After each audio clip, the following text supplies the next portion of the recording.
गार्लफ्रेन्डबो गैया गैया गैया गोसो थोनायाबो गैथारालै आंहा गोसो थोनायाबो गैथारालै माइसां मोजां जादों माइया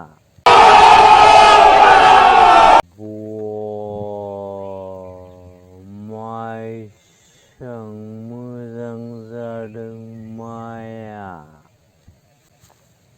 गैया गैया गैया गैया गोसो थोनायाबो गैथारालै आंहा गोसो थोनायाबो गैथारालै